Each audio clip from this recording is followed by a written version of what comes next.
मैं पूजा शर्मा आप सभी का एनपीटी क्लास में एक बार फिर से स्वागत करती हूँ। तो जैसा कि आप लोगों को पता है कि हमारी एनपीटी की क्लासेस स्टार्ट हो चुकी है। फर्स्ट लेक्चर आप सभी ने देख लिया होगा और आशा करती हूँ कि आप लोगों के डाउट्स नहीं आए होंगे, क्योंकि किसी भी बच्चे ने भी कमेंट सेक्शन में कोई डाउट नहीं किया है। फिर भी मैं आप लोगों से यही अनुरोध करूंगी कि अगर किसी बच्चे का कोई डाउट है, कहीं किसी पॉइंट पे उनको समझ नहीं आ रहा, तो हमें कमेंट सेक्शन में मेंशन करके जरूर बताएं, ठीक है। आगे का लेक्चर कंटिन्यू करते हैं। तो आप सभी को लास्ट लेक्चर में मैंने पढ़ाया था कि बाल मनोविज्ञान की अध्ययन विधियां कौन कौन सी है, ठीक है। उसी से आगे हम आज कंटिन्यू करेंगे। तो अपना फोर्थ क्वेश्चन आप ओपन कर लो, जिसमें आपको page number 5 chapter first child psychology में अपना फोर्थ क्वेश्चन रहेगा, बाल अपराध से आप क्या समझते हैं, बाल अपराध के क्या कारण हैं, बाल अपराध की रोकथाम आप किस प्रकार करेंगे, ठीक है। क्वेश्चन आप लोगों को अपनी स्क्रीन पे भी शो हो रहा है, आप यहां से भी इसको रीड आउट कर सकते हैं। आंसर देखते हैं इसका। मनोवैज्ञानिकों के अनुसार कोई भी जन्म से अपराधी नहीं होता। ये बात एक प्रैक्टिकल लाइफ में भी हमें देखने को मिलती है कि जब भी किसी का जन्म होता है तो हम ये कहना, ये टिप्पणी देना बहुत ही गलत होगा कि कोई भी बालक या कोई भी व्यक्ति जन्म से अपराधी पैदा होता है, बल्कि जन्म होने के उपरांत या उसके पश्चात वो जैसे माहौल में रहा, जिस वातावरण में पला बड़ा, उसमें उसे किस तरह की परिस्थितियां देखनी पड़ी, वहीं से जन्म होता है अपराध का, ठीक है। तो हम अभी इसी चीज को डीप में पढ़ेंगे कि अपराध होने के कारण क्या क्या होते हैं, ठीक है। ऐसा बच्चे को क्या सफर करना पड़ता है जिसकी वजह से वो अपराध करने पे मजबूर होता है, कि क्या सारे अपराध मजबूरी में करे जाते हैं या फिर अपराध करने के लिए कुछ अलग अलग प्रवृत्तियां भी हो सकती है, ठीक है। तो देखो आगे कहा जाता है कि जो व्यक्ति प्रौढ़ अवस्था में प्रवेश कर चुके हैं और वह सामाजिक नियमों या कानूनों के विरुद्ध कार्य करते हैं, उसे अपराध माना जाता है, ठीक है। एक कोई भी बच्चा जो टीनेजर में आ चुका है और आसपास की चीजों को समझने के लायक है, फिर भी वो कुछ ऐसी प्रवृत्तियां करता है या कुछ ऐसे स्टेप लेता है जो हमारे कानून के खिलाफ है, उसको ही क्या माना जाता है, अपराध। और यदि इस कार्य को परिपक्व बालक के द्वारा किया जाता है तो उसे बाल अपराध की संज्ञा दी जाती है। जैसा कि मैंने अभी आपको बताया कि एक कोई भी वयस्क बालक है, यानी कि अच्छी समझ आने के बाद जो हमारी category as per our role decide की गई है, उस कैटेगरी के या उस एज के उपरांत या पश्चात किसी भी बच्चे के द्वारा कोई अपराध किया जाता है तो उसी को क्या नाम दिया जाएगा, बाल अपराध। समझ आया कि बाल अपराध क्या होता है। नेक्स्ट हमारा क्वेश्चन था कि बाल अपराध के क्या कारण हैं। तो देखते हैं, अलग अलग साइंटिस्टों की इस बारे में अलग अलग तरह की राय आपको इस पेपर में या फिर इस क्वेश्चन में देखने को मिलेंगे, जिसमें हमारा पहला साइंटिस्ट है बर्ड। इसके अनुसार उस बालक को अपराधी कहते हैं जिसकी समाज विरोधी प्रवृत्तियां इतनी गंभीर हो जाती है कि उसके प्रति सरकारी कार्यवाही आवश्यक हो जाती है। कि एक ऐसे बच्चे को, ऐसे बालक को बाल अपराधी कहा जाता है जो इस तरह की एक्टिविटीज करता है जिसके बाद उसे दंड देना अनिवार्य हो जाता है, उसी को हम क्या बोलते हैं, बाल अपराधी। अब कहते हैं कि एक अलग साइंटिस्ट है न्यूमेन, उसके अनुसार बाल अपराध का अर्थ समाज विरोधी व्यवहार का कोई प्रकार है जो कि व्यक्तिगत सामाजिक विघटन उत्पन्न करता है। वही सेम चीज है कि एक ऐसे व्यक्ति को बाल अपराधी कहा जाता है जिसके द्वारा हमारे समाज में चल रही एक्टिविटीज के ऊपर कोई विपरीतार्थक असर पड़ता है, उसको हम क्या बोलेंगे, बाल अपराधी। समझ आया? अब देखो नेक्स्ट आता है कि बाल अपराध के कारण क्या क्या है, तो उसी को आगे पढ़ेंगे। इसमें हमें बताया गया है कि बाल अपराध को 5 भागों में बांटा जाता है, जिसमें हमारा पहला कारण है वंशानुक्रय कारण। सेकंड हम इसमें पढ़ेंगे शारीरिक कारण, थर्ड पढ़ेंगे सामाजिक कारण, उसके बाद आर्थिक कारण और लास्टली मनोवैज्ञानिक कारण।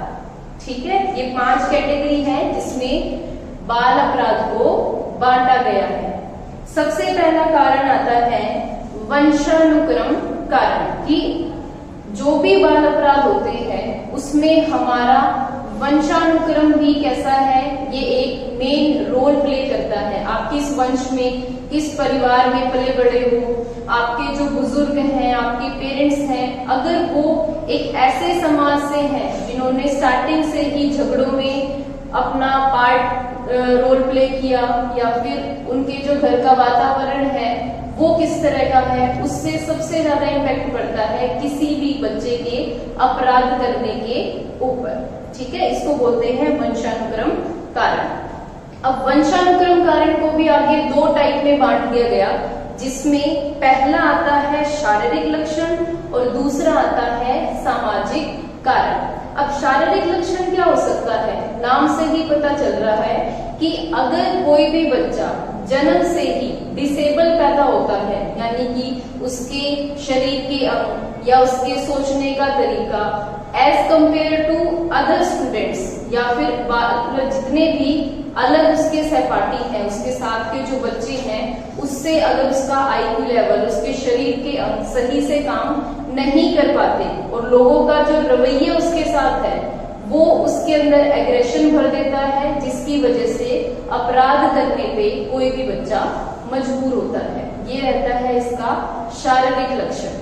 दूसरा आता है सामाजिक कारण, जिसमें बाल अपराध को सामाजिक कारण के ऊपर पढ़ने के लिए भी हमें 2 भागों में पढ़ना पड़ेगा, जिसमें सबसे पहला कारण आता है पारिवारिक कारण। अब परिवार की वजह से अपराध कैसे हो सकते हैं, ये कहता है कि पहला रीजन है टूटा परिवार, यानी कि आप लोगों का जो परिवार है उसमें जितने भी सदस्य हैं, माता पिता हैं, अगर उनकी बॉन्डिंग आपस में नहीं बन रही तो उस चीज का भी बच्चे के आईक्यू लेवल पे बहुत बुरा असर पड़ता है।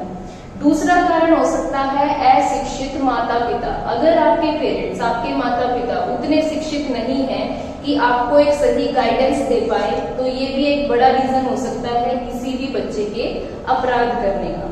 तीसरा कहता है कि माता पिता द्वारा तिरस्कार। जैसे ही कोई बच्चा कोई क्राइम करता है, कोई गलती करता है और उसके माता पिता द्वारा उसको तिरस्कार जैसी भावनाएं अनुभव करवाई जाती हैं, तब भी बच्चे का एग्रेशन लेवल बढ़ता हुआ देखा गया है। ये सारी चीजें हमारी प्रॉपर थ्योरी होती है, जिसको पढ़ने के बाद ही ये सारी टिप्पणियां आपको इन किताबों में देखने को मिलती है। उसके बाद सेकंड बड़ा रीजन आता है, ये तो हमने पढ़ा कि पारिवारिक कारण क्या क्या हो सकता है समाज में अपराध करने के। दूसरा हम पढ़ेंगे परिवार के कुछ बाहरी कारण। उसमें क्या हो सकता है, उचित मनोरंजन संबंधी साधनों की कमी। अब कहता है कि हमारा जो समाज है उसमें 2 तरीके के लोग होते हैं। एक जिनके पास मनोरंजन के, एक ऐसा बच्चा जिसके पास मनोरंजन के सभी साधन समय से पहले उपलब्ध रहते हैं, और दूसरा बच्चा जिसके पास आर्थिक स्थिति की वजह से वो मनोरंजन के साधन उपलब्ध नहीं हो पाते। तो वो जो कंपैरिजन लेवल होता है उसकी वजह से भी बच्चा क्या है, अपराध करना शुरू कर देता है। जैसे कि मार पिटाई करना, जुआ खेलना, ताश खेलना, ये सारे कंपैरिजन के ही लक्षण है जिसकी वजह से अपराध हमारे समाज में बढ़ता है। उसके बाद हमारा दूसरा बड़ा कारण देखा गया है संगी साथी। आप कैसी संगत में रहते हैं, आपके आसपास के सहपाठी कैसे हैं, उसका भी बड़ा असर पड़ता है।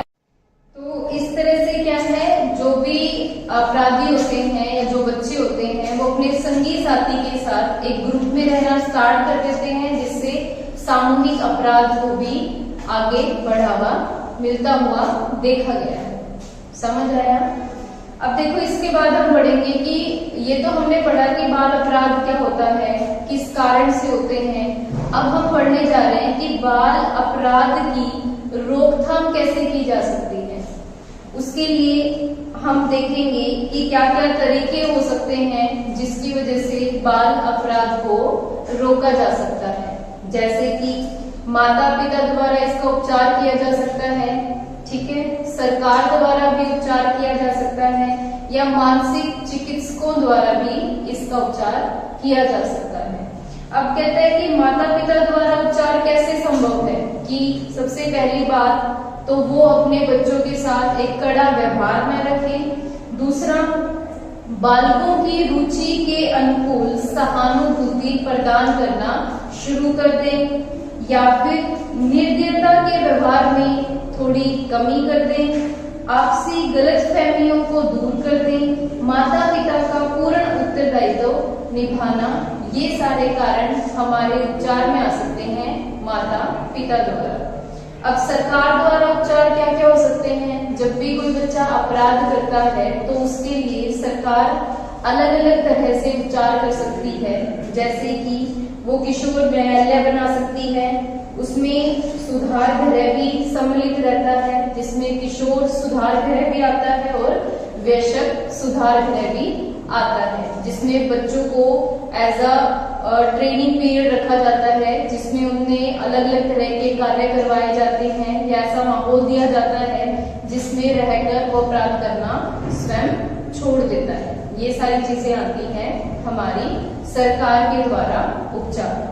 उसके बाद ये कहता है कि मानसिक चिकित्सकों द्वारा उपचार। जो बच्चे मेंटली डिस्टर्ब्ड पैदा होते हैं उनको मानसिक चिकित्सकों द्वारा भी उचित समय रहते हुए उपचार दिया जा सकता है।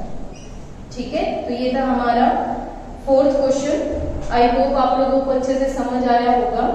ठीक है, फिर भी कोई डाउट है तो आप कभी भी AFC क्लासेस की तरफ से अपने डाउट्स ले सकते हैं। जैसे ही हमारा सिलेबस कंप्लीट होता है हम डाउट क्लासेस भी रखेंगे, जिसमें आप लोग जो भी डाउट आप लोगों का आता है आप कमेंट सेक्शन में इस चीज के बारे में डिस्कशन कर सकते हैं। ओके, तो स्टूडेंट आप लोगों को एक चीज मेंशन कर देती हूँ, आगे के जो आपके लेक्चर्स बनेंगे वो सभी इसी चैनल के थ्रू कन्वे होंगे।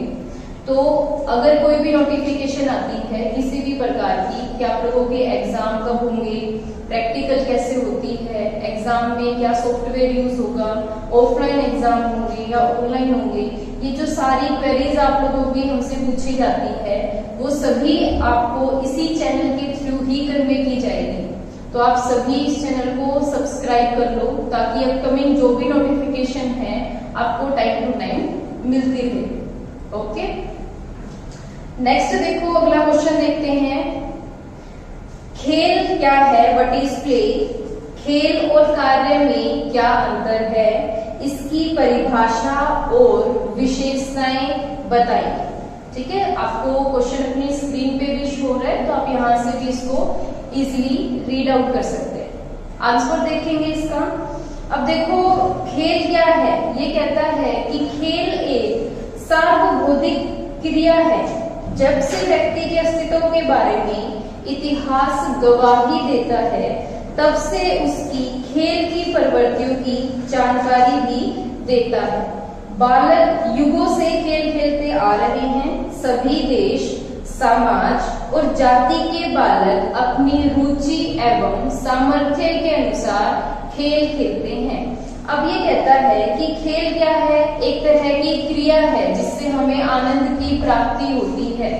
हर बालक, हर जाति का, हर समाज का अपने सामर्थ्य और अपनी रुचि के अनुसार खेल खेलता है जिससे उसे आनंद की प्राप्ति होती है। अब ये कहते हैं कि कार्य क्या होता है।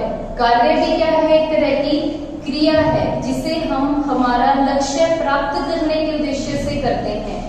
बार बार खेलने से हमें आनंद की प्राप्ति होगी, बार बार एक ही कार्य करने से हम ऊब जाते हैं। ठीक है, तो ये अंतर होता है खेल और कार्य में।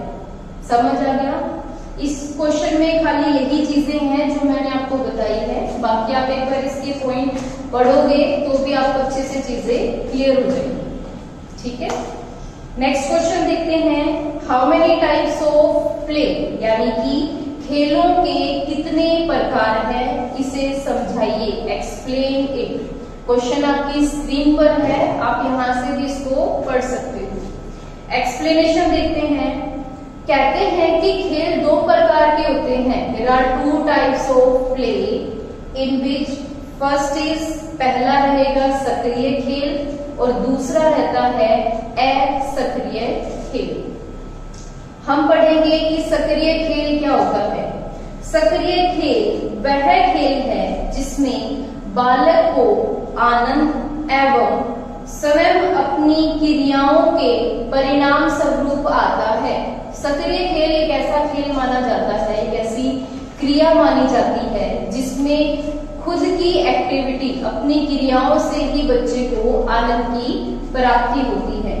बालक खेलों के माध्यम से आनंद प्राप्त करते हैं, जैसे कि ज्यादातर बच्चे सक्रिय खेल खेलना ही पसंद करते हैं। अब कौन कौन से खेल होते हैं, जैसे सक्रिय खेलों में साथियों की आवश्यकता पड़ती है। लड़कियां लड़कों की तुलना में कम सक्रिय खेल खेलना पसंद करती हैं। सक्रिय खेलों का बालक के स्वास्थ्य से सीधा संबंध होता है। दुर्बल एवं बीमार बच्चा सक्रिय खेलों को खेलने में कम रुचि रखता है। बालक का वातावरण भी सक्रिय खेल के प्रकार को प्रभावित करता है। सक्रिय खेलों को बालक की बुद्धिमत्ता भी प्रभावित करती है, क्योंकि ये इस तरह के खेल है जो एक समूह में एक साथियों के साथ ही खेले जाते हैं, तो इस चीज का काफी असर पड़ता है बालक के दिमाग पर। ठीक है, अब कौन कौन से खेल हो सकते हैं जो हम सक्रिय खेलों के नाम बोल सकते हैं, जैसे कि सबसे पहला आता है कल्पनात्मक खेल।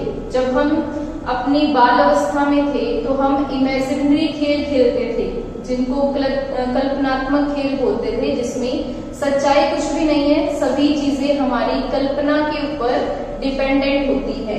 जैसे कि हम कह सकते हैं कि गुड्डा गुड्डी का खेल आप लोगों ने खेला होगा, तो वो सारे खेल किस कैटेगरी में आते हैं, कल्पनात्मक खेल। दूसरा आता है संग्रहात्मक खेल। संग्रहात्मक खेल क्या होता है, जब कोई भी बालक एक पर्टिकुलर किसी भी चीज का संग्रह करना शुरू कर देता है और उससे उसे आनंद की प्राप्ति होती है, उसे क्या बोलते हैं, संग्रहात्मक खेल। तीसरा आता है शारीरिक खेल।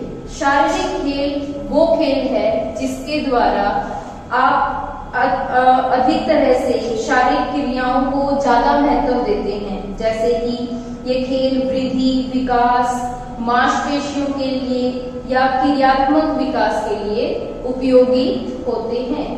उसके बाद कहता है स्वतंत्र खेल। वे खेल जो पूर्णतः स्वतंत्रता के साथ खेले जाते हैं, जिसमें ना कोई नियम, ना कोई कानून, ना ही हमें किसी साथी की जरूरत होती है। जैसे कि मैंने अभी आपको समझाया, आपने गुल्ली डंडा का खेल खेला होगा या फिर गुड्डा गुड्डी का खेल खेला होगा, ये सब किसमें आते हैं, स्वतंत्र खेलों। उसके बाद हम पढ़ेंगे संगठित खेल। नाम से पता चल रहा है जो पूरे समूह के साथ खेले जाते हैं, ऐसे खेलों को हम क्या बोलेंगे, संगठित खेल। जैसे कि फुटबॉल, क्रिकेट, खो खो, ये सब किसमें आते हैं, संगठित खेल। उसके बाद हम पढ़ेंगे सेकंड टॉपिक, मनोरंजन एवं असक्रिय खेल। असक्रिय खेल क्या होते हैं, वो खेल जो इंडिविजुअली खेले जाते हैं या सिर्फ मनोरंजन की प्राप्ति के लिए खेले जाने वाले खेलों को हम क्या बोलते हैं, असक्रिय खेल। जैसे कि टेलीविजन देखना, कार्टून देखना, वीडियो गेम, संगीत सुनना, कहानी या कॉमिक्स पढ़ना, ये सभी खेल किसमें आते हैं, असक्रिय खेल। तो ये था हमारा क्वेश्चन जिसमें हमने पढ़ा खेलों के प्रकार। ठीक है, आशा करती हूँ कि आप सभी को अच्छे से समझ आया होगा। फिर भी अगर आप लोगों का कोई डाउट है तो आप प्लीज कमेंट सेक्शन में हमें जरूर बताएं। AFC क्लासेस की तरफ से आप सभी के doubt as soon as possible आपको क्वेरी सारी सॉल्व की जाएंगी। तो ये था हमारा आज का लेक्चर। नेक्स्ट लेक्चर जो रहेगा यहीं से हम कंटिन्यू करेंगे। नेक्स्ट वीक आप लोगों को ये लेक्चर मिल जाएगा। तब तक के लिए चैनल को लाइक करें, सब्सक्राइब करें और कमेंट सेक्शन में हमें जरूर बताएं कि आपको स्टडी कैसी लगी है। धन्यवाद।